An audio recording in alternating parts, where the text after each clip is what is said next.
함께 보실 하나님 말씀은 구약성경 학계 2장 7절부터 9절까지입니다. 오늘은 구약성경 학계의 개관을 살펴보는 날인데, 주제 말씀이라고 할 수 있는 학계에서 2장 7절부터 9절까지 말씀을 함께 봉독하고 개관을 공부하겠습니다. 구약성경 1311면 전후를 보시면 되겠습니다. 찾으셨나요? 네, 함께 봉독합니다. 또한 모든 나라를 진동시킬 것이며 모든 나라의 보배가 이르리니 내가 이 성전의 영광이 충만하게 하리라. 만군의 여호와의 말이니라. 은도 내 것이요 금도 내 것이니라. 만군의 여호와의 말이니라. 이 성전의 나중 영광이 이전 영광보다 크리라. 만군의 여호와의 말이니라. 내가 이곳에 평강을 주리라. 만군의 여호와의 말이니라. 아멘. 네, 잘 오셨습니다. 오늘 시간에는 구약성경 중에 소선지서 중에 학계서를 살펴볼까 합니다. 이제 얼마 남지 않았습니다. 구약성경이 학계, 스가랴, 말라기 이 세 권만 하면 구약성경이 다 마쳐집니다. 어떻게 구약성경에 대해서 머릿속에 조금 정리가 되는 것들이 있나요? 구약성경에 대해서 너무 낯설고 이게 어떤 내용일까 되게 대단히 어렵게만 생각할 수 있는데, 개관을 살펴보는 것을 통해서 이런 내용들이 담겨있는 책이구나 라는 것들을 한번 쑥 살펴보고, 또 이제 나중에 천천히 한 장 한 장 읽을 때 또 큰 또 이해를 하고 또 잘 교훈을 받을 수 있었으면 좋겠습니다. 학계, 스가랴, 말라기 이 세 선지자는 앞에 소선지서하고 조금 시대가 다릅니다. 앞서 소선지서의 내용들을 살펴볼 때 큰 주제가 뭐였죠? 큰 주제? 대부분 약간씩은 다르지만 큰 주제는 같았습니다. 그것은 심판, 그리고 심판은 끝난 것이 아니라 회복, 심판과 회복에 대해서 말하고 있는 것들이 선지서들의 주된 내용이었습니다. 그래서 죄악에 대한 심판, 이스라엘 백성들뿐만 아니라 열국을 향한 하나님의 심판, 이것을 통하여서 궁극적으로 하나님께서 원하시는 날, 여호와의 날, 그것이 올 것을 알려주는데, 그 심판을 통해서 궁극적으로 하나님께서 원하시는 그 회복의 때를 주실 것이다 라는 것을 소선지서를 통해서 알려주었던 것입니다. 그런데 학계, 스가랴, 말라기 이것은 그 주제하고 좀 다릅니다. 그렇다면 어떤 내용들을 담고 있는지 좀 살펴보도록 하겠습니다. 먼저 첫 번째 동영상을 볼 텐데, 이것도 이 학계서의 배경이 잘 나와 있습니다. 그런데 주의 깊게 안 보면 잘못 말하는 것을 그대로 따라갈 수 없습니다. 잘 보고 어떤 것이 잘못됐는지, 무엇이 잘못됐는지 한번 살펴보고 그래서 한번 지적해 볼 수 있기 바랍니다. 한번 먼저 첫 번째 동영상 먼저 보겠습니다. 안녕하세요. 이번에는 학계서에 대해 살펴보겠습니다. 학계, 스가랴, 말라기는 포로기 이후 페르시아 시대를 배경으로 한 구약 선지문학입니다. 학계와 스가랴는 동시대 인물로서 페르시아의 세 번째 왕 다리오 1세 때 서로 힘을 합쳐 예루살렘 성전을 건축하는 일을 독려합니다. 다리오 1세는 역사적으로 주전 490년에 마라톤 평원에서 아테네군과 싸워서 군사적 수의 우세에도 불구하고 아테네의 전술적 전략에 밀려 패배한 왕입니다. 그때 아테네의 한 병사가 승리의 소식을 알리기 위해 마라톤 평원에서 아테네까지 뛰어가 승리했으니 항복하지 말라 하는 소식을 알리고 절명한 것이 계기가 되어 오늘날 마라톤 경기가 그때 뛴 거리인 42.195km가 되었습니다.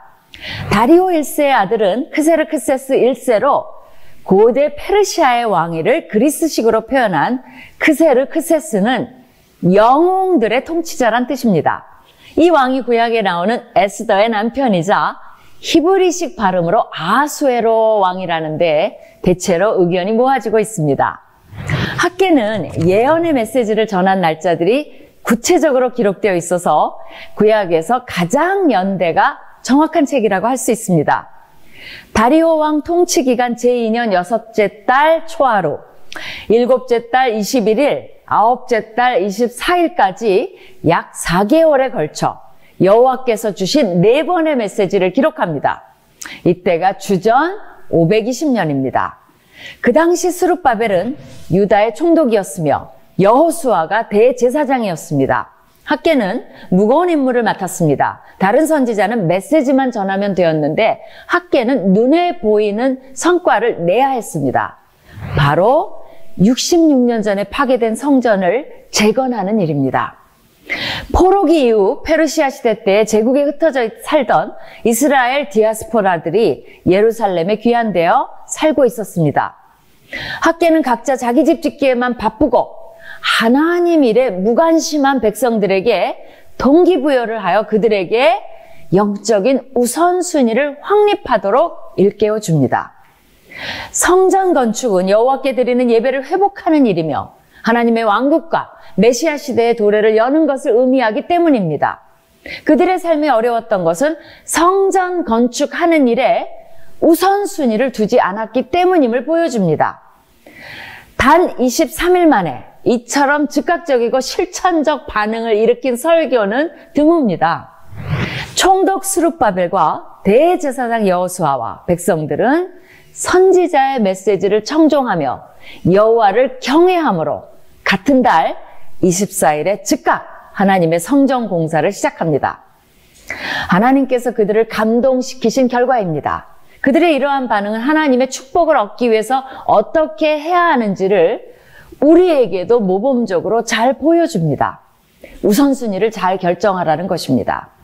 그러나 학개의 메시지를 현대의 교회 건축에 대한 동기부여를 하기 위해서 그대로 대입하는 것은 주의해야 합니다. 당시의 성전의 의미와 현대의 교회 건축은 전혀 다른 영적인 의미와 무게를 가지고 있기 때문입니다. 학개는 4번에 걸친 메시지를 통해 성전 건축을 촉구하며 축복의 약속과 다윗 왕국의 회복과 메시아에 대한 기대를 예언합니다. 에스라 6장에 보면 다리오 왕이 조소를 내려 성전 건축할 재정과 제사 드릴 재물을 공급해주는 내용이 나옵니다. 덕분에 다리오 왕 제6년 아달월 3일에 성전 건축을 마쳤다는 기록이 나옵니다. 예, 학기에서 메시지를 기록한 날이 다리오 왕 제2년이므로 4년 만에 성전이 완성된 것입니다. 이때가 주전 516년이므로 예루살렘 성전이 파괴된 586년으로부터 정확히 70년이 지난 후 성전이 다시 지어진 것입니다. 많은 학자들은 이때를 70년의 포로 생활이 상징적으로 마감된 때로 봅니다. 이 성전은 스룹바벨의 리더십하에 완공되었다고 해서 스룹바벨 성전이라 부릅니다. 학개는 나의 축제일이라는 의미인데 이름 그대로 성전을 완성해서 축하하게 되었습니다. 첫 번째 성전은 솔로몬 성전, 두 번째 성전은 스룹바벨 성전, 세 번째 성전은 신약시대 헤롯 성전이라 부르는데 결국 이 모든 성전들은 다 파괴되어 현재까지 예루살렘의 성전은 건축되지 못한 상태로 남아 있습니다. 오히려 현재는 유대인들의 성전터 장소에 회교도의 3대 성지 중 하나인 모하메드가 승천했다고 전승되며 황금 도움이라 불리는 무슬림 바위 사원이 세워져 있습니다. 역사의 아이러니라 할 수 있습니다. 학개가 외쳤던 성전 건축의 역사가 언제 다시 재개될지가 관심사입니다. 그때는 바로 이 황금 돔 자리에 성전이 세워져야 하는데 그러려면 무슬림들이 여호와를 믿고 따르는 그날이 오기를 기도해야 합니다. 그날이 올 것을 믿음으로 바라보며 학개서를 묵상하시기 바랍니다. 예, 동영상 잘 보셨나요? 예, 배경하고 또 주제에 대해서 잘 설명하고 있는데 적용점에 대해서 약간 좀 이상한 것도 있었는데 혹시 어떤 게 이상한 것 같았어요? 주의 있게 잘 안 보셔가지고 여기 목사님은 교수님이자 총장님이신 분은 성전 재건을 했기 때문에 이 성전 재건을 교회 건축하고 똑같이 생각하면 된다고 그랬습니까? 안 된다고 그랬습니까? 안 된다라고 말했습니다. 그 의미가 다르다라고 말했습니다. 여기까지는 아주 적용을 잘했습니다. 그런데 오늘날의 이스라엘에 예루살렘 성전이 있던 곳에 무슬림 사원이 있다. 그런데 그것이 다 무너져서 무슬림이 예수님을 믿고 그것에 올바른 성전이 세워져야 된다라고 적용을 하고 있었습니다. 그런데 성경에서 말하고 있는 성전은 꼭 이 땅에 눈에 보이는 그 구약 시대에 제사 드리는 성전이 필요합니까? 필요하지 않습니까? 필요하지 않은데 이것은 좀 잘못된 적용이다. 성전을 꼭 건축하고 있는 그런 건물로서의 성전을 말하는 것이 성경에서 아닌데 조금 잘못 적용된 것입니다. 이것은 적용하지 마시고 앞부분만 이해하고 하시면 되겠습니다. 앞부분에서 배경을 잘 설명했는데 배경에 대해서 자세히 설명하기 전에 우리 교환을 통해서 몇 가지 정리하고 배경을 살펴보겠습니다. 책 제목은 다른 선지서와 마찬가지로 선지자의 이름을 딴 학계입니다. 히브리어 원어상으로는 학가이라는 발음이 좀 더 정확합니다. 어쨌든 이 학계 선지자의 이름의 뜻은 무엇인가라고 할 때 나의 축제, 경축라는 축제의 의미를 갖고 있습니다. 왜 축제라는 의미가 가져졌을까라고 했을 때 정확하게는 알 수 없습니다. 그러나 어떤 학자들은 이 사람이 혹시나 이 축제의 날에 여러 절기 중에 축제의 날에 태어나서 이름에 축제라는 그런 이름이 붙었지 않았을까 이렇게 말하는 사람이 있고 또 하나는 그 나의 축제라는 그런 의미에 있어서 성전이 다시 재건된 그것을 이루었던 그런 역사적 사실이 있기 때문에 정말 축제와 같은 일을 만들었다라고 해서 학계라고 이름이 붙여지지는 않았을까. 그것과 연관하여서 설명하는 사람도 있습니다. 어쨌든 그것은 중요하지 않고 이 배경이 중요합니다. 이 학계서의 특징 중에 하나가 뭐냐면 다른 선지서는 그 시대를 알지 못하는 경우가 많이 있었습니다. 내가 누구 자손이고 또 지금 어느 시대다 이런 것을 표현하는 선지자도 있었지만 그렇지 않은 선지자도 있었잖아요. 그런데 이 학계 선지자는 자기가 어느 때 어떤 말씀을 들었다는 것을 어느 선지자보다 훨씬 더 구체적으로 나타나고 있습니다. 그래서 그때가 언제인지 잘 드러나고 있습니다. 그래서 4번의 시기가 나오는데 다리오 왕 제2년 공통적으로 다리오 왕 제2년 때라는 것을 알 수 있습니다. 그럼 다리오 왕 제2년 때가 언제인가? 그 배경을 아는 것이 제일 중요합니다. 이 학계서 그리고 다음에 된 스가랴 선지서 이 두 개는 동시대에 활동했던 선지자들인데 이 시대가 언제인지 살펴보도록 하겠습니다. 우리 학계 이전에 스바냐니 또 뭐 하박국이니 미가니 이런 것들은 다 무엇을 말한다고 그랬죠? 심판과 회복을 말한다고 그랬잖아요. 그래서 이스라엘이 심판을 받을 것이고 또 열국이 심판받을 것이다. 이런 내용들로 가득 차 있다고 그랬습니다. 그래서 실제적으로 남유다가 죄악을 저질렀기 때문에 하나님의 심판을 받습니다. 어느 나라로부터? 바벨론으로부터 심판을 받아 이 남유다가 멸망하게 됩니다. 혹시 그때가 언제인 줄 아세요? 연도로 BC 586년경에 그 예루살렘이 멸망해서 포로로 끌려갑니다. 근데 포로로 끌려간 다음에 몇 년 만에 혹시 복귀된다라는 그런 예언이 있죠? 70년 만에 되돌아온다. 이런 내용이 있는데 정확하게 70년인가? 그렇지 않고 실제적으로는 연도가 좀 다릅니다. 왜 다른가? 그건 조금 이따 설명하겠습니다. 그런데 그 포로에서 되돌아오는 해가 언제인가 나올 때 그 바벨론의 교만, 그 예언된 것처럼 선지자의 예언을 통해서 바벨론도 너무나 교만하고 악하였기 때문에 하나님께서 메대 바사람을 통해서 멸망시킨 것입니다. 우리 시온이도 역사 배워서 알겠지만 이 바벨론이 메대, 페르시아에서 멸망을 당해서 이제 바빌로니아라는 나라는 없어지고 페르시아라는 나라가 그 중동 일대를 다 차지하게 됩니다. 그때 첫 번째 왕이 누구였느냐? 고레스, 시루스라는 고레스 왕이 그 첫 번째 왕이 된 것입니다. 그때 고레스 왕의 왕으로 올랐을 때 하나님께서 고레스의 왕의 마음을 감동시켜서 그 예루살렘에 있던 예루살렘의 포로로 끌려왔던 모든 백성들이 다시 돌아가도 좋다라는 칙령을 받아서 돌아오게 된 것입니다. 이게 1차 포로 기한인데 이때가 BC 538년경인 것입니다. 538년, 약 예루살렘이 멸망한 지 50년이 되지 않은 그때에 1차 포로에서 되돌아오게 됩니다. 그럼 1차에서 포로에서 되돌아온 백성들이 가장 먼저 돌아와서 할 것이 무엇이었을까요? 포로에서 되돌아오면 뭐 해야 될 것 같아요? 자기 땅 사고 또 자기 집 짓고 그런 것 할 것 같은데 이스라엘 백성들은 그러지 않았습니다. 가장 먼저 돌아와서 무엇 했느냐? 그것은 우리나라가 왜 멸망하는지를 깨달았습니다. 그래서 우리가 하나님을 믿는 신앙을 회복해야겠다라고 생각해서 성전 재건을 시작했던 것입니다. 그래서 돌아온 지 얼마 되지 않아서 536년 2월에 성전 재건을 시작합니다. 그런데 그 성전 재건이 아주 순차적으로 착착착 진행됐을까요? 안 됐을까요? 안 됐습니다.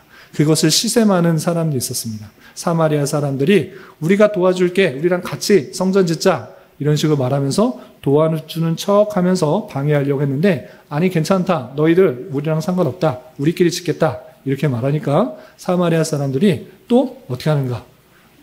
바사의 그 왕에게 조서를 보내서 이 사람이 지금 성전 재건하고 자기네 나라 만들어서 당신을 배반하려고 하고 있습니다. 이렇게 모함하는 글을 올리게 됩니다. 그래서 성전 재건이 그런 사마리아 사람과 다른 대적들로 인해서 중단되었던 것입니다. 그래서 중단된 지 얼마나 몇 년 동안 재건하지 못했을까요? 16년 동안. 536년부터 520년까지 약 16년 동안은 성전 재건을 하지 못했던 것입니다. 그러면서 그 백성들이 어떻게 되냐? 아, 지금 성전 건축할 때가 아니다. 하나님 때가 있는데 하나님께서 다 계획하고 작정하신 때가 있는데 지금은 성전 건축할 때가 아니다. 이렇게 생각했던 것입니다. 그러면서 자기네 집을 아주 멋있게 짓기 시작했습니다. 아주 아름답게 꾸기고 또 자기 집을 멋있게 꾸미는 그 모습들로 있면서 성전 건축하려던 처음 마음은 다 없어지고 자기 집 짓기에 바빴던 그런 모습도 있었던 것입니다. 그때 하나님께서 학개 선지자를 통하여서 너희들이 지금 완벽한 집에 거하는 것이 옳으냐? 너희 집 잘 짓고 잘 먹고 잘 사는 게 옳으냐? 지금 성전이 황무해졌는데 너만 잘 먹고 잘 살면 되냐? 그렇지 않다. 너희들이 아무리 열심히 해도 성전 건축하지 않는 그런 하나님 중심의 신앙생활을 하지 않으면 모든 소출들이 없을 것이다. 이렇게 말하면서 경고하면서 성전 재건을 촉구하였던 것입니다. 그래서 그 하나님의 메시지를 전파하는 것을 통하여서 23일 만에 성전 건축을 다시 시작하게 되었던 것입니다. 설교가 있은 지 23일입니다. 그리고 그 재건한 지 4년 6개월 만에 성전을 다 완공하게 된 것입니다. 그래서 BC 516년 아달월 3일 성전 재건이 완성되었던 것입니다. 그래서 포로에서 되돌아와서 제일 먼저 성전 건축을 하려고 했는데 방해가 너무 심하니까 지금은 때가 아니다 생각하면서 16년이라는 엄청난 긴 시간 동안에 하나님을 중심하는, 하나님을 섬기는 그런 신앙이 무너져 있다가 학개의 선지자를 통하여서 하나님 메시지를 전파하는 것을 통해서 하나님 중심의 신앙들을 다시 회복하며 궁극적으로 꿈꿔야 되고 또 회복해야 될 그 신앙의 내용들을 강조하는 것이 학개서다. 이렇게 생각하시면 되겠습니다. 그래서 학개서는 총 4개의 메시지가 있습니다. 한번 찾아볼까요? 학개서 1장 1절을 보겠습니다. 학개서의 특징이 아까 뭐라고 그랬죠? 배경, 그 시간이 잘 드러나 있다. 역사적 시간이, 사역 시간이 잘 드러냈다. 이렇게 씁니다. 1장 1절 보겠습니다. 1장 1절 보시면 다리오 왕 제2년 6째 달 곧 그 달 초하루에 라고 하면서 다리오 왕 제2년 6째 달 초하루, 구체적인 시간이 명시되어 있습니다. 다리오 왕 제2년이라는 것은 연도로 바꾸면 BC 520년인 것입니다. 그래서 다리오 왕 제2년 6째 달 말이 하나님의 말씀이 학개 선지자에게 임했고, 또 2장 1절 보면 또 이렇게 되어 있습니다. 2장 1절 보시면 일곱째 달 그달 21일에 라고 되어 있습니다. 아까는 2년 여섯째 달인데 한 달이 지나서 일곱째 달 21일이다 구체적으로 되어 있고요. 또 2장 10절을 보시면 다리오 왕 제2년 같은 년입니다. 아홉째 달이라고 있습니다. 아까는 일곱째 달인데 지금 아홉째 달이니까 또 두 달이 지난 것을 알 수 있습니다. 아홉째 달 24일에 여호와의 말씀이 학개 선지자에게 임하니라 되어 있고, 또 마지막으로 2장 20절 보시면 그달 24일에 라고 되어 있습니다. 아까 2장 10절에서도 아홉째 달 24일, 이때도 24일, 같은 날 두 개의 메시지를 받았다 이렇게 생각하시면 되겠습니다. 네 개의 메시지가 있는데 이 네 개의 메시지, 그럼 무슨 메시지를 하고 있는가? 그것은 다음 동영상을 통하여서 살펴보고 다시 한번 교환을 통해서 정리하도록 하겠습니다. 졸리신 분들은 물을 마시거나 또 간식을 드시면서 좀 깨시기 바랍니다. 두 번째 동영상 같이 보겠습니다. 학개서, 가장 짧은 선지서 중 하나이지만 구약 성경 전체 이야기에서 대단히 중요합니다. 수세기 동안 히브리 선지자들은 우상 숭배와 불의로 하나님과의 언약을 어긴 이스라엘을 질책해왔습니다. 그리고 하나님께서 거대한 바벨론 군대를 보내 예루살렘을 무너뜨리고 성전을 파괴하며 백성들을 포로로 끌고 갈 것이라고 경고했습니다. 결국 주전 587년에 이 모든 일이 실현됐지만 이야기는 아직 끝이 아니었습니다. 어느 날 하나님께서 그분의 백성, 변화된 이스라엘의 남은 자들을 되돌려 새 예루살렘에 거하게 하시고 그들 가운데 하나님의 임재가 거하실 거라고 믿었죠. 이제 학개서를 볼까요? 때는 주전 520년, 포로가 된 지 거의 70년이 지났습니다. 바벨론 제국은 최근에 멸망했고 이제는 페르시아 제국이 세계를 지배하고 있습니다. 그리고 그들은 이스라엘 포로들에게 원한다면 예루살렘으로 돌아가도 된다고 허락합니다. 그곳은 여전히 폐허이지만요. 그러자 여호수아라는 이름의 대제사장과 다윗 가문의 후손인 스룹바벨의 지휘 아래 한 무리의 포로들이 예루살렘으로 돌아와 성읍과 그들의 삶을 재건하기 시작합니다. 에스라서 1장부터 6장의 이야기를 떠올려 보세요. 우리에게 희망은 가득하고 장래는 밝아 보입니다. 그러나 실은 그렇지 않습니다. 적어도 학개가 보기에는 말이죠. 이 책은 학개 선지자가 예루살렘 사람들에게 4개월에 걸쳐 전한 말씀을 네 부분으로 나누어 요약하고 있습니다. 서두에서 그는 백성들의 잘못된 우선순위를 지적합니다. 네, 물론 그들은 예루살렘으로 돌아왔죠. 하지만 그들은 모든 시간과 자원을 자신들의 화려한 집을 다시 짓는 데 쓸 뿐 성전은 70년 전에 파괴된 후 폐허로 방치되어 있습니다. 그래서 학개는 묻습니다. 성전이 황폐하였거늘 너희만 잘 꾸민 집에 거주하는 것이 옳으냐? 그리고 성전을 이렇게 방치하는 것은 그들의 조상들이 언약에 불순종했던 것과 다를 바 없고 이게 바로 이 땅에 소출이 없는 이유라고 말합니다. 왜 그들에게 기근과 가뭄이 닥쳤는지에 대해 학개는 여기서 신명기에 나오는 불순종에 따른 저주의 목록을 인용합니다. 이어서 이 모든 학개의 말씀과 도전에 백성들이 반응하기 시작합니다. 에스라 5장의 이야기도 기억해보세요. 스룹바벨과 여호수아와 모든 남은 백성들은 학개의 예언에 자극을 받고 동기가 부여되어 성전을 재건하기 시작합니다. 다음 부분은 그로부터 한 달 후로서 학개는 백성들이 겪고 있던 무너져버린 기대에 관해 이야기합니다. 그들이 재건하고 있는 성전은 정말이지 지극히 평범해서 500년 전에 그 터에 지어진 솔로몬 성전의 영광에 비할 수도 없었죠. 그래서 새 성전을 완공하기에는 백성들의 사기가 크게 떨어져 있었습니다. 그러자 학개는 그들에게 미래의 하나님 나라와 이 성전에 대한 위대한 예언적 약속들을 상기시킵니다. 그는 이전의 선지자들, 특히 이사야와 미가의 예언들을 들어 새 예루살렘에 관해 이야기합니다. 그곳은 하나님께서 그로부터 온 세상을 구원하시는 장소가 될 것이며 모든 민족이 그곳에 와서 하나님 나라에 참여할 것이며 그 결과 평화의 시대가 도래할 것입니다. 그래서 이 성전은 미래에 대한 하나님의 계획에 핵심적인 역할을 하는 것이죠. 이렇게 학개는 백성들에게 상황은 실망스러울지라도 희망을 품고 일하자고 촉구합니다. 세 번째 부분은 그로부터 2달 후로서 언약에 신실할 것에 대한 학개의 당부입니다. 그는 제사장들과 의식적 정결에 대한 대화를 나누는데요. 레위기에 나오는 모든 주요 개념들을 기억해보세요. 그는 만일 시체를 만져서 부정해지거나 죽음으로 인해 더럽혀진 어떤 사람이 가서 음식을 만지면 그 음식도 부정해지냐고 묻습니다. 레위기를 잘 아는 제사장들이 그렇다고 대답하자 그는 이것이 바로 그들의 손으로 성전을 재건하는 이스라엘 백성의 모습이라고 설명합니다. 만일 지금의 세대가 스스로 겸손하여 불의와 무관심에서 돌이키지 않는다면 새 성전을 포함해 그들의 손으로 짓는 모든 것들 역시 부정해질 것이라고 말이죠. 학개는 오직 진정한 회개와 언약에 대한 신실함이 있어야만 그들의 노력을 통해 하나님의 나라와 복이 임할 것이라고 도전합니다. 그런 의미에서 이스라엘의 미래는 그들의 손에 놓여 있습니다. 하나님은 그분의 백성이 신실할 것을 갈망하십니다. 여기서 학개가 포로 세대에게 선택을 요구하는 모습은 모세가 약속의 땅에 들어가기 전 광야 세대에게 도전했던 상황과 매우 비슷한데요. 그들의 순종은 하나님의 복과 성공으로, 불순종은 파멸로 이어질 것입니다. 이 책의 결말에 이르러 학개는 하나님 나라에 대한 미래의 소망을 요약합니다. 하나님은 새 예루살렘을 그분의 영광스러운 나라의 중심으로 삼으시고 그곳으로부터 모든 민족의 악을 대적하여 물리치실 것입니다. 학개는 백성들에게 바로의 군대가 패했던 출애굽기 이야기를 상기시킵니다. 하나님은 이제 다윗에게 주신 약속을 성취하고 그의 가문에서 왕을 세우실 것입니다. 학개의 시대에 이는 스룹바벨로 대표되죠. 이렇게 이 책은 밝은 미래에 대한 희망찬 내용으로 끝이 납니다. 여기서 질문이 있습니다. 학개의 세대는 하나님 앞에 신실했을까요? 그들이 이 모든 약속의 성취를 경험하게 될까요? 그리고 스룹바벨, 그는 신실했을까요? 결국 그가 메시아 왕으로 밝혀질까요? 이에 대한 답을 찾으려면 마지막 두 권의 선지서인 스가랴서와 말라기서까지 계속 읽어보시기 바랍니다.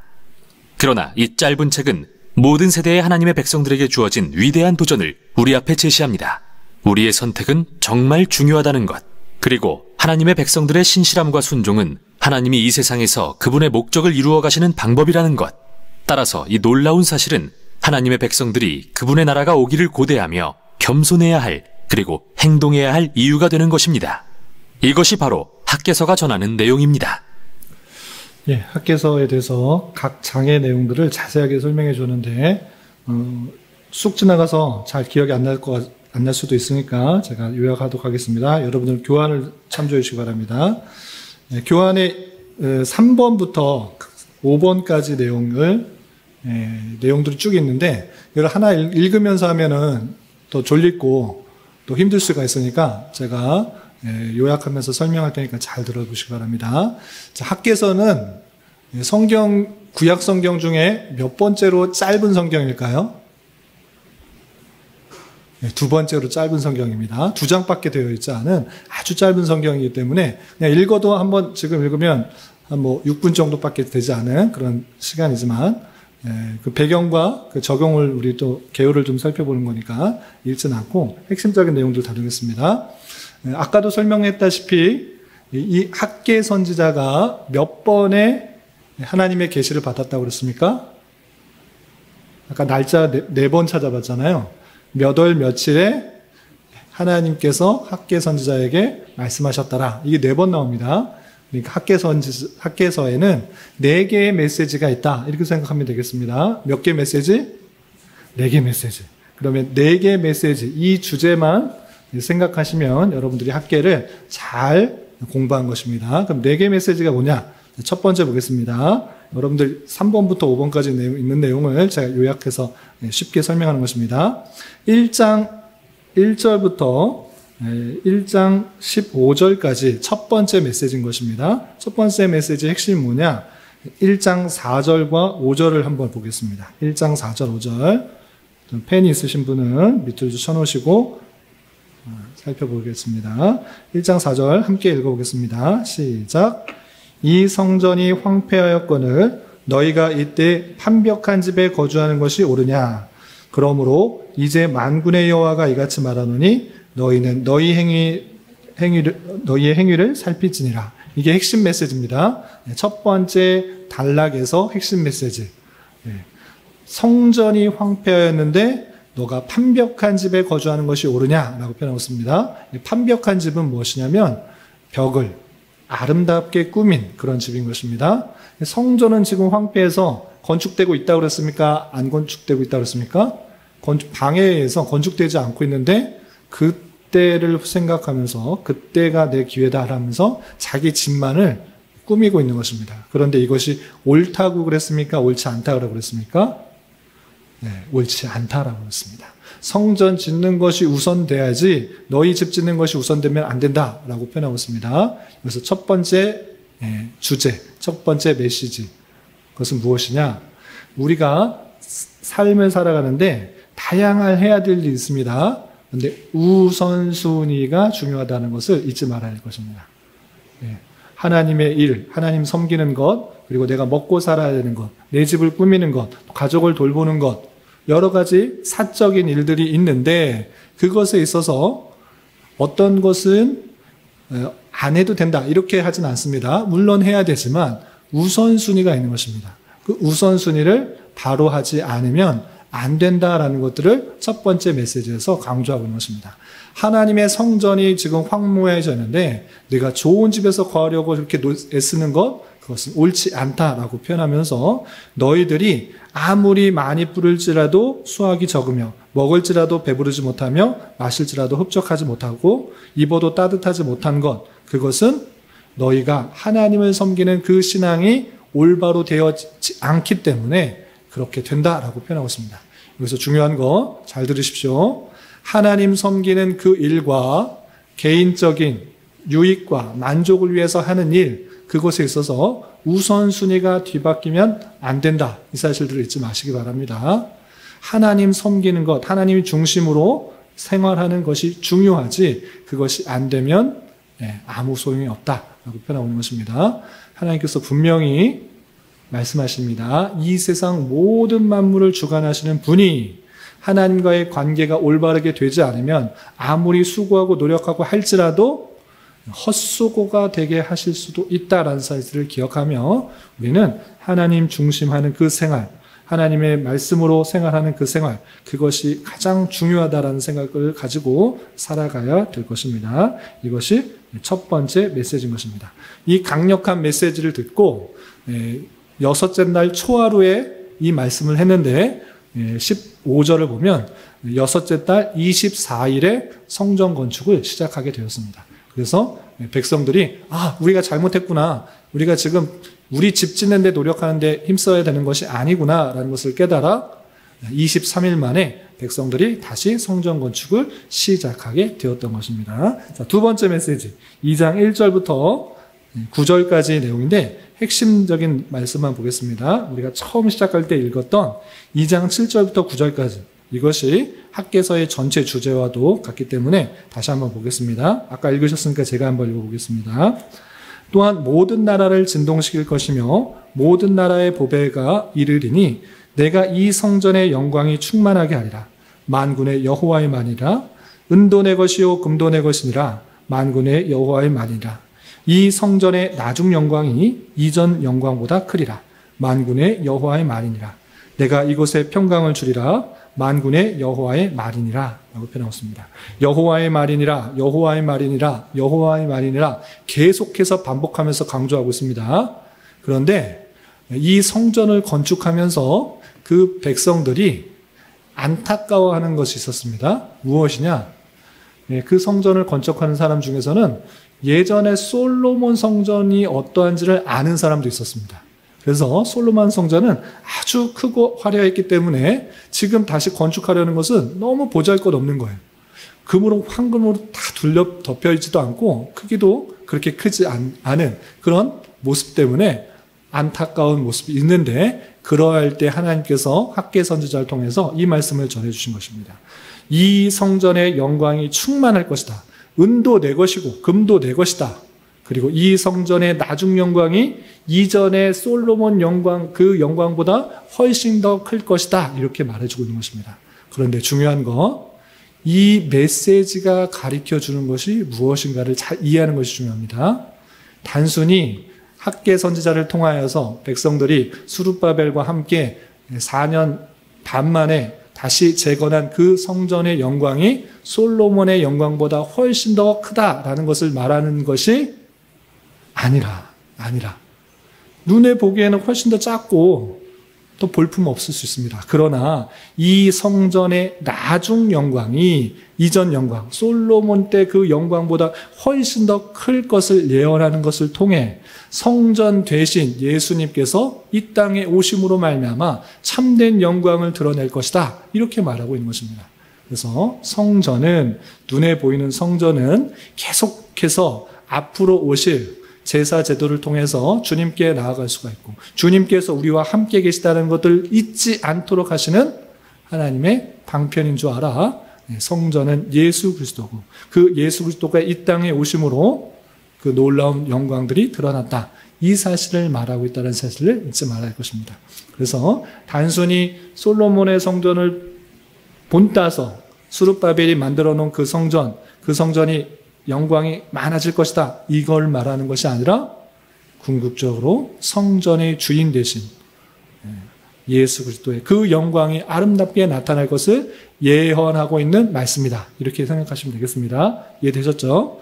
첫 번째는 우선순위, 두 번째는 예수 그리스도께서 이 땅으로 영광으로 오실 것을 예표하고 있다. 생각하시면 되고, 세 번째 메시지 2장 10절부터 19절까지 내용인데 여기도 핵심 메시지만 보도록 하겠습니다. 핵심 메시지가 뭐냐면 12절 13절입니다. 12절 13절 같이 한번 읽어보겠습니다. 2장 12절 13절 시작. 사람이 옷자락에 거룩한 고기를 쌓는데 그 옷자락이 만일 떡에나 국에나 포도주에나 기름에나 다른 음식물에 닿았으면 그것이 성물이 되겠느냐 하라. 학개가 물음에 제사장들이 대답하여 이르되 아니니라 하는지라. 학개가 이르되 시체를 만져서 부정하여진 자가 만일 그것을 가운데 하나를 만지면 그것이 부정하겠느냐 하니 제사장들이 대답하여 이르되 부정하리라 하더라. 지금 제사장들한테 뭘 묻고 있냐면 너 제사장 정결구례 알지?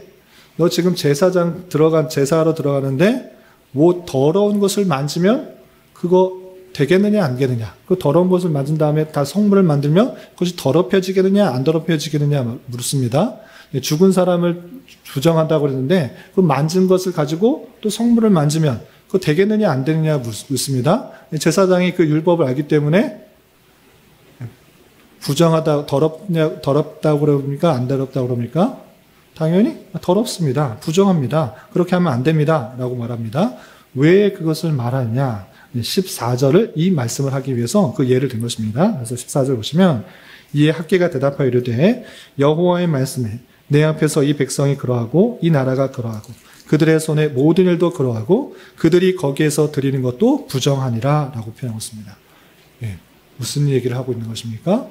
성전 만드는 건 좋다. 또 성전 만들어 놓고 제사 드리는 거 좋다. 그런데 그런 제의적인 형식적인 그 모습을 하는 것이 중요한 것이 아니라 그 삶에 있어서 실제 정결한 모습으로 살고 나서 그렇게 행하는 것이 옳지 그렇지도 않으면서 거짓되고 더러운 모습 속에서 성전을 짓고 그래서 제사 지르서 무슨 의미가 있느냐라고 표현하고 있습니다. 그래서 이 메시지의 핵심적인 의미는 무엇인가? 형식적인 그런 신앙생활이 아니라 실제 정결하고 거룩한 삶을 사는 그런 모습들이 중요하다는 것들을 강조했습니다. 그래서 지금 성전 짓는 것, 열심히 짓는 것 잘하고 있다. 그런데 성전 짓는 너의 그 모습들도 정결하고 거룩한 모습으로 드릴 때 그것이 참된 의미가 있다는 것을 알려주면서 형식과 그런 겉으로 보인 외식적인 그런 신앙생활에서 벗어나 실제 있어서 하나님의 뜻대로 사는 그런 삶을 드리면서 성전을 짓고 성전 중심의 신앙생활을 할 것을 강조하고 있다. 이렇게 생각하시면 되겠습니다. 이거 세 번째 메시지입니다. 그리고 마지막 네 번째 메시지 학개 2장 20절부터 23절 이것은 이 두 번째 메시지하고 비슷합니다. 두 번째 메시지는 뭐였죠? 지금 이 성전의 나중 영광이 이전 성전의 영광보다 훨씬 더 클 것이다. 이렇게 말했습니다. 그런데 그것과 비슷하게 수룹바벨을 오늘바로 세워서 만국의 보배로 세우겠다라는 그 내용들을 이렇게 표현하고 있습니다. 어떻게 하는가? 21절 보시면 너는 유다 총독 수룹바벨에게 말하여 이르라 내가 하늘과 땅을 진동시킬 것이요 여러 왕국들의 보좌를 엎을 것이요 여러 나라의 세력을 멸할 것이요 그 병거들과 그 탄자를 엎드러뜨리리니 말과 그 탄자가 각각 그의 동료의 칼에 엎드려지리라. 만군의 여호와가 말하노라 스알리엘의 아들 내 종 수룹바벨아 여호와가 말하노라 그날에 내가 너를 세우고 너를 인장으로 삼으리니 이는 내가 너를 택하였습니다. 만군의 여호와의 말이라 하시니라 라고 표현하고 있습니다. 그래서 너를 인장으로 삼는다라는 것은 너를 도장, 인장 반지 이것을 확실한 걸로 삼겠다라고 표현하고 있습니다. 수룹바벨에게 그렇게 영광스럽게 하시겠다라고 말씀하셨는데 이 수룹바벨을 통하여서 궁극적으로 말씀하시는 것들이 무엇일까요? 단순히 수룹바벨 그 자체, 그 지도자를 영원한 그런 지도자로 삼겠다라는 것이 아니라 하늘과 땅을 진동시킬 참된 왕으로서, 지도자로서, 하나님의 나라의 백성으로서의 그런 왕을 세울 것을 표현하고 있는데, 이 수룹바벨은 당연히 예수 그리스도를 예표하고 있는 그런 말씀이다. 이렇게 생각하시면 되겠습니다. 두 번째 메시지와 네 번째 메시지는 동일하게 앞으로 예수 그리스도께서 이 땅에 오셔서 참된 영광으로 이 세상 모든 하나님의 나라를 완성하실 그 왕으로서 모습을 보여줄 것이다 라고 알려주고 있는 메시지인 것입니다. 이렇게 학계에서는 그냥 역사적으로만 보면 포로에서 되돌아온 백성들에게 성전 똑바로 지어라 라고 하는 그런 메시지지만, 그 메시지 속에서는 예수 그리스도에 대한 예표와 우리 신앙의 우선순위와 또 실제 외식적인 삶이 아니라 실제 삶의 모든 상황 속에서 어떠한 삶을 살아야 되는지 그 모든 것들을 잘 보여주는 아주 핵심적이고 요약적인 그 내용들이 담겨 있다. 이렇게 생각하시면 되겠습니다. 아시겠죠? 3번부터 5번까지 내용을 제가 딱 묶어서 말씀드린 것입니다. 그리고 6번만 하나 더 보겠습니다. 4페이지 6번입니다. 이 학개서와 다른 성경과 또 연관해서 또 생각해 볼 것이 있습니다. 그것만 보고 마치겠습니다. 자, 학개서의 말씀을 가지고 아까도 말씀드렸지만 교회당 건축하기 위한 근거로 구절을 사용하면 됩니까? 안 됩니까? 안 됩니다. 우리 교회당 건축하려고 목사님들이 그 마음 있으면 학개서 자꾸 인용해서 이 성전이 황폐하였거늘 너희가 이때 판벽한 집에 거주하는 것이 옳으냐? 이렇게 설교하면서 너희들은 이렇게 좋은 집이 있으면서 교회당은 지금 다 무너지게 생겼고 참 허름한데 이렇게 되겠습니까? 그런 거 하지 말고 우리 이 말씀에 근거해서 성전 재건축합시다. 이렇게 말하는데 이렇게 사용하면 안 된다고 그랬습니다. 오늘 이 성전은 아까도 말씀드린 것처럼 앞으로 오실 예수 그리스도에 대한 예표입니다. 그런데 예수 그리스도께서 지금 그런 부활 승천에서 없기 때문에 성전은 없는 것이냐? 그렇지 않고 성경을 잘 읽어보면 고린도전서에 너희가 성전이다 이렇게 분명히 표현하고 있는 것입니다. 왜 그렇습니까? 왜 우리가 성전입니까? 주님께서 성전이지 왜 우리가 성전입니까? 라고 하는데 성령께서 너희와 함께 있는지를 알지 못하느냐. 그러므로 너희가 성전이다. 이렇게 표현하고 있습니다. 우리가 성전인 줄을 잘 알아야 될 것입니다.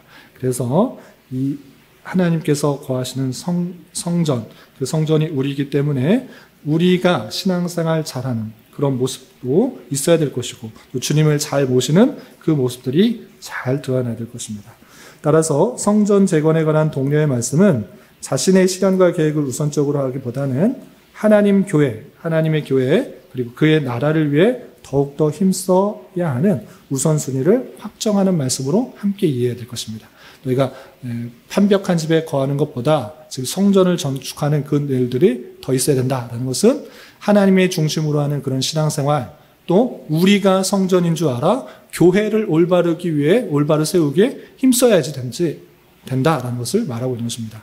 제가 여러 번 강조하지만 우리 교회가 어떻게 됐는지 상관없고 나는 그냥 인터넷 보면서 신앙생활 잘하면 되지 교회 무슨 상관이야. 나는 알아서 헌금하고 봉사하고 또 하나님 말씀 듣고 내가 알겠어 살겠다. 이렇게 생각하는 것은 참으로 어리석은 생각인 것입니다. 하나님의 교회가 올바로 서지 않을 때 그 신앙이 오래갈 수가 없는 것입니다. 그래서 교회가 먼저 든든히 설 수 있어야지만이 내 신앙이 바로 될 수 있다는 사실들을 절대 잊지 말고 교회가 올바로 서기 위해서 더욱더 힘써 노력해야 되는 것입니다. 여러분들이 공부하는 것, 여러분들이 직업을 갖고 여러 가지 행하는 것, 그 모든 것들 앞서서 그 모든 것들이 하나님의 교회를 더욱더 든든히 세우고 주의 나라를 더욱더 거룩하고 아름답게 하기 위한 방편이 될 수 있도록 하지 않으면 안 된다라는 것들을 학개서를 통해서 알려준다. 이렇게 표현하고 있는 것입니다. 그래서 고린도전서 말씀과 또 마태복음 6장 33절 말씀과 아주 연관해서 살펴볼 수가 있는 것입니다. 너희는 세상 걱정 근심하지 말고 무엇을 먹을까 무엇을 입을까 이런 걱정하지 말고 그런 것을 하나님께서 알아서 채워주니까 걱정하지 말고 먼저 그의 나라와 의를 구하라. 이것이 학개서 첫 번째 메시지와 아주 일맥상통한 말씀이다. 이렇게 연관하시면 좋겠습니다. 그리고 또 한 가지, 고린도전서 15장 58절도 이것도 좀 연관하여 살펴볼 수가 있습니다. 학개서의 배경을 보면 그 포로에서 되돌아온 백성들이 괜히 성전 짓는 것을 그만둔 것이 아닙니다. 에스라서를 함께 보면 그들이 제일 먼저 와서 열심히 성전 재건을 하려고 했는데 사마리아인들의 방해로 말미암아 그것이 막혔던 것입니다. 그러면서 뭐라고 했는가? 학개서 1장 2절 보시면 이 백성이 말하기를 여호와의 전을 건축할 시기가 이르지 아니하였다 하느니라 라고 표현했습니다. 하나님의 일 열심히 하다가 실패와 좌절을 맛보게 된 것입니다. 그렇게 되면서 지금은 건축할 시기가 아직 아니다 라고 생각하고 있는 것입니다. 그러할 때 그렇게 하나님의 일을 하다 낭망스러운 상황, 좌절스러운 상황, 여러 역경들이 나타날 때 우리는 고린도전서 15장 58절 말씀을 잊지 말아야 될 것입니다. 그건 무엇이냐? 우리의 수고가 주 안에서 헛되지 않은 줄 알고 더욱 견고하며 흔들리지 말며 항상 주의 일에 더욱 힘쓰는 자가 되어야 된다. 이렇게 권면하고 있는 것입니다. 주님의 일을 하다 보면 항상 잘 되고 항상 승승장구하고 항상 번성하고 부흥되고 이런 것이 아닐 수도 있는 것입니다. 그러할 때 하나님께서는 그 모든 수고 헛되지 않다. 그 모든 것들 하나님께서 선하게 역사하여서 내 안에 그 속 사람을 더욱더 새롭게 하는 그런 모습 가운데 있다. 겉사람은 날로 후패하고 날로 낡아지지만 속사람은 더욱더 견고해져서 하나님의 나라를 보고 오직 하나님만 의지하게 하는 그런 일들이 나타나는 줄 알고 우리는 하나님을 할 때 더욱더 견고하고 흔들리지 말며 항상 주의 일에 더욱 힘쓰는 자가 되어야 될 것입니다. 그런 말씀이 학개 선지자를 통해서 전해졌고 또 고린도 전서를 통해서 바울 통해서도 전해진 것입니다. 이런 말씀에 따라서 우리가 교회를 할 때 많이 힘들고 어려운 일들이 닥칠더라도 낙담하지 말고 더욱 담대하게 수행하고 또 주의 교회를 위해서 더 우선순위를 두며 생활하는 우리가 되어야 될 것입니다. 이런 저와 여러분 되시기를 주님의 이름으로 부탁을 드립니다.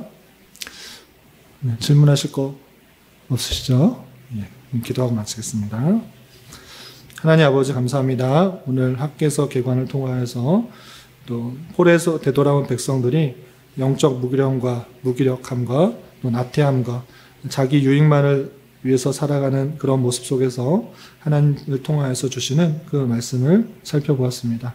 무엇보다도 우선순위를 잘 정하여서 하나님을 중심으로 하는 신앙생활을 먼저 하게 하시고 그의 나라와 의를 구하기에 힘쓸 수 있도록 인도하여 주시고 또한 우리의 성전 대신 예수 그리스도를 내 안에 모시며 또 그 신앙을 중심으로 하여 더욱더 주의 일을 더욱더 힘쓰게 하여 주시고 때때로 힘들고 어렵고 낭망되는 일들이 있을지라도 더욱더 견고하여서 주의 일에 더욱더 힘쓰도록 인도하여 주시고 형식과 외식적인 신앙생활에서 벗어나 하나님과의 인격적인 교제와 또한 나눔 속에서 어디 있든지 간에 또 주님의 뜻대로 주님의 말씀대로 순종하며 살아가기 힘쓰는 저희들 될 수 있도록 은혜를 더하여 주시옵소서.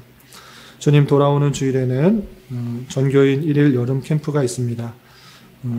이 캠프를 통하여서 성도들이 더욱더 같은 마음, 같은 뜻, 같은 말을 하기 힘쓰게 하여 주시고 주님께서 허락하여 주신 그 은혜를 이 교회 공동체에서 함께 누리며 서로에게 힘이 되고 위로가 되는 그런 좋은 기회가 될 수 있도록 인도하여 주시옵소서. 준비하는 손길과 또 모든 프로그램을 통하여서 정말 은혜롭고 또 감사한 시간이 될 수 있도록 주님 인도하여 주시옵소서. 특별히 육체 연약함과 또 질병으로 또 힘들어하는 성도들 주님 지켜주시고 또 건강케 해주셔서 하나님께서 주신 그 사명들을 감당하기에 부족함이 없도록 또 허락하여 주시옵소서. 또 자녀의 신앙과 또 진로를 놓고 기도하는 성도들, 또 직장과 사업장 놓고 기도하는 성도들 주님께서 붙들어 주시고 가장 선한 것들로 응답하여 주시옵소서. 예수님의 이름으로 감사히 기도드리옵나이다. 아멘.